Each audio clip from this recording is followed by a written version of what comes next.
Welcome to our home buyer seminar. We get together every week and talk about whether you're buying your next home or your first home. I'm Bill Gross at Bill Gross Probate, along with my colleague and friend Patricia Castillo. and our colleague and friend and mortgage lender. Shannon the lender. How's it going, guys? Great. Hey, by the way, Shannon, I referred you to somebody who's actually here in my house right now. I don't know if they were reached out to you. You ever hear from Ada? Ada. No, I haven't heard from Ada yet. When we're done, we'll talk to her, see what happened. Okay. So we talk about business. She's visiting my wife right now. Hey, so let's see. It's the week before Christmas. This is going to air the Friday before Christmas. How about those interest rates? Yeah. Yeah. I mean, Good hey, job, Shannon. thank you. I've been on time, so they've been going down. You know, I think there's a lot of drama about everything in the world. Every single piece of news is hypersensitive. But one of the truths is, if you look at this graph for the year, we're at or about the lowest rates we've had in a year. We're pretty much at or about the lowest we've had over the last 3 years. And rates going down, I don't care what the news tells you, it's a lie. Rates going down is like free money in your pocket. Because you could buy more house for the same monthly payment, or you can buy the same house for a lower monthly payment. Either one of those is good, yes or no? That's correct. That's right. So I don't know if that means it's going to hold there. I don't know if it's going to stay there for 10 years. I don't know if it's going to go down more next year, though I suspect it will. We had a great inflation report today. I think overall fundamentals. But, you know, that's getting into the politics, predicting the future. But today, rates are great. No reason. And if I can just show one other graph, I do this in my weekly podcast on real estate. Look at purchase applications is in gray. It's a little harder to see. But you can see the purchase applications going up as rates go down. And so one of the things I find funny in the news is they'll often say, well, you know, rates are down but not really impacting the market. Nonsense. You can, I don't know about Shannon's phone, but I imagine if you took all the mortgage lenders' phones in America, just watch the phone calls increase as rates go down. It's just automatic. It's indirectly related 100%. Lower rates is more money in your pocket if you're buying the same house. Any way you slice it. True or Yeah, not true? Shannon? Right. And that's the very true. news will keep reporting that homes, I've been seeing news flashes of that also on Instagram. Home affordability is at an all-time low. Home buyers are really struggling to get into homes, which I don't think it's 100% false Accurate. information, but at the same time, when we look at the actual graph, at the actual reports, and how many mortgage applications are starting, that is really data as well. So that is something to look at. Buyers are buying homes right now, especially at the end of the year. They want to close escrow before, the new year. They want to have their first holidays, experience their first holidays in their home. So we are seeing activity and buyers out there looking at open houses, increased mortgage applications. So it is a good time to buy right now if it's a time for you. And I think that's what we wanted to talk about on today's podcast is how to get started for 2026. You're going to be looking at purchasing a home. Maybe you didn't get around to it this year. This is a great time to get started for 2026 as we're at the year end of 2025. There's things that you want to focus on, such as financial strength. How can you improve your financial situation right now? This is a time where a lot of people start spending money, open up new credit card accounts to get the 10% off at the department store. So this is where you want to be really careful and not overindulge during the holidays because there's a lot of sales happening. There's a lot of incentives out there that seem like they're good incentives, but once you open the account and you make a large purchase and you may be saving on sales tax, you're paying more interest over that time that you're holding that account open. So if you want to get started in 2026 for to look at buying a home, it's actually getting started now and taking control of your spending, getting your financial um your financial your budget and everything in a better financial strength, financial position. So that's something that we wanted to cover today and just talk about lowering credit card debt, maybe saving a little bit more money, and areas where you could save and not spend right now during the holidays. Yeah, and check your credit. Go to freecreditreport.com, check your credit right now, and get that ball rolling for sure. Because a lot of people are blindsided about what their credit score is. And you're right, Patricia, people spend around this time. So check your credit before you start swiping to make sure you're still in a good financial position. That's, I would say step number one. And go to the freecreditreport.com. You can pull it, again, for free, and it won't hurt you. You can always do that one check a year, and look at it, send it to me, and let's game plan on how we can get you in. Because as you see, purchases are going up, purchase applications are going up. My phone is definitely been ringing, and so you're not going to be the only one out there. But the difference is the person who's ready, who's fully qualified and prepared to submit that offer. So I would say, one, check your credit. Number two, make sure that you're employed, you're consistently employed, and you're getting those hours in, especially if you're a W-2 employee, that you're not missing too much work. You have that 2-year work history, and you have the down payment. Even if you're doing down payment assistance programs, you still want to have some money in the bank for closing costs. Even if Patricia or Bill did a wonderful job in getting all your closing costs credited to you, you still don't want to go on that house with no money. Pretty sure there's other hidden expenses even when you go into it. So for sure, have that reserves ready to go. Mm-hmm. Yeah. Right, because when you do your first home inspection, that might lead to more inspections. You might want to get a roof inspection done if there's something that's called out with plumbing. Maybe there's a leak. You may want to have a plumber come out and take a look at that. So anytime you order another inspection, that's going to be an additional cost. Yeah, and those inspection costs are reimbursable. That and the appraisal. So you're right. Even if you get the closing costs all covered, you still have those inspections you have to do. So be mindful of that for sure. Shannon and I are in escrow right now on a duplex in Los Angeles, and we had our home inspection done. And after that, we ended up having a plumber come out to do a plumbing inspection. So that was an additional cost. It wasn't super expensive. It was about $150, but that's just for the inspection, right? So at that point, then we negotiate, see what credits we can possibly get from the seller. But after that, you're still going to have some future repairs that you're going to want to invest in. And eventually, maybe, if, for example, my client will end up getting the plumbing completely redone on that property. So these are things that will bring you new information regarding the property you're buying, things that you'll want to budget for. But in the short term, it's getting ready to buy the home, getting you in the best financial position to do that.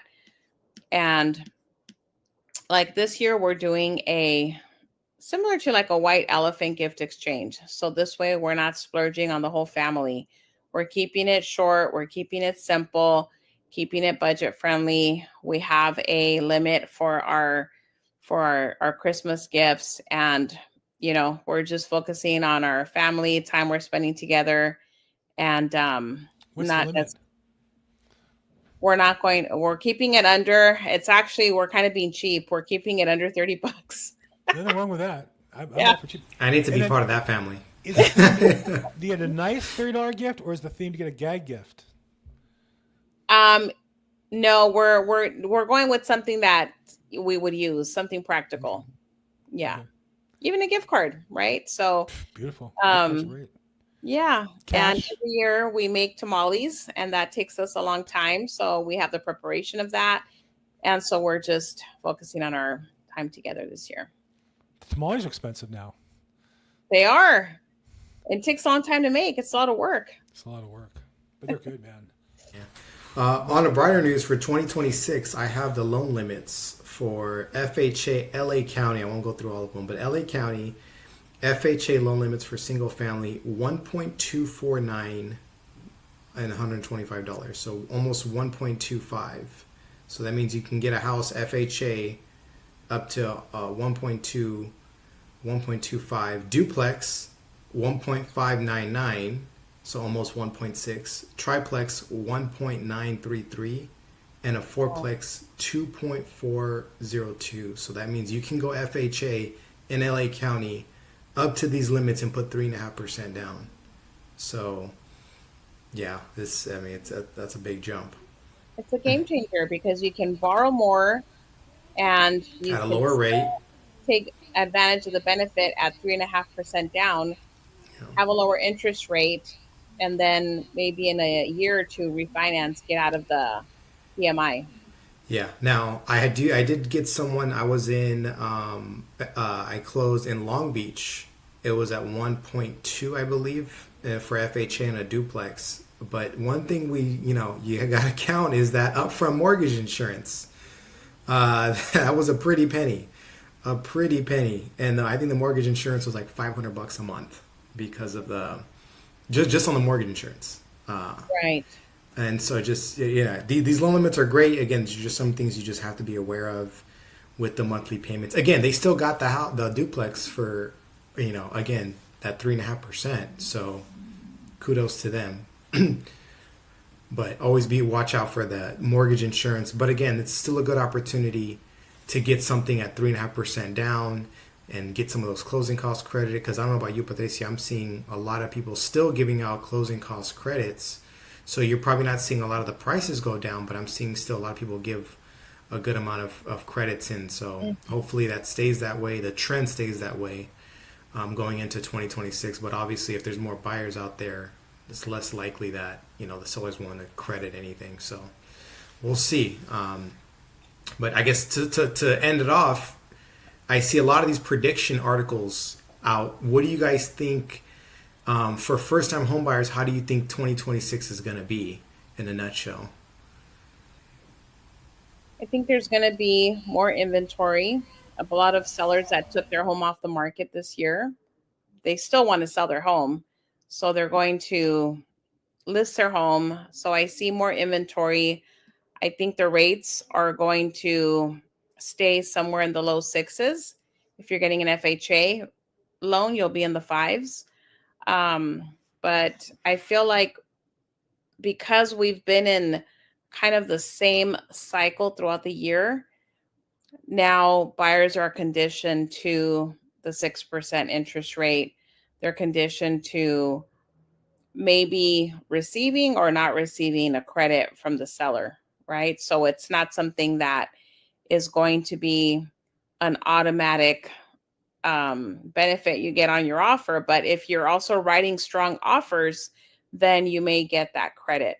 So I do see a better outcome in 2026 as far as more inventory, more buyers entering the market, and people that didn't buy a home this year for whatever reason that were very motivated are going to be active next year as well.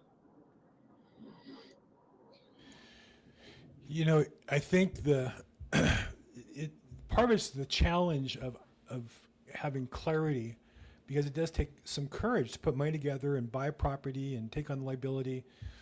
And on one hand, LA, I believe our economy is going to trail the rest of the country. We just had another large oil company move out of the state. Yet there are people who are doing really well. And so I think it's one of those things where, depending on where you are financially, there'll be people who are going to do well this next year, and they'll be able to buy houses. There'll be rates seem to be lower than they've been for a while.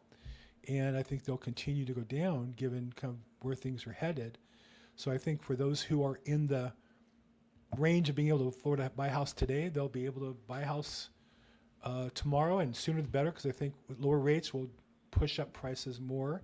We're not building that many more houses in Los Angeles County, so the sooner you buy, the sooner you get to take advantage of that. For the people who buying a house is a long distance away, that's not going to change in California. I don't think unless your income's going to double or triple, housing prices are going to continue to go up. And for the middle market person in California, I don't see tremendous income opportunity growth. So if you're one of those lucky people who has a great new job or great new business and can afford, great chance to buy. Nice, sounds Shannon, good, what do you guys. think?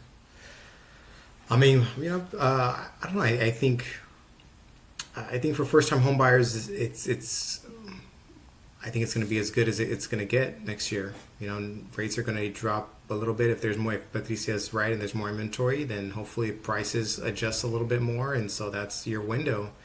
The thing that scares me is the AI jobs. You know, the job market. Where is that going to be in the next year or two? Because obviously, in order for you to have a house, you need a job. So, I'm really not concerned, but I'm just really looking at the jobs report to see, hey, everyone's saying, hey, we have 4 years until really AI really picks up.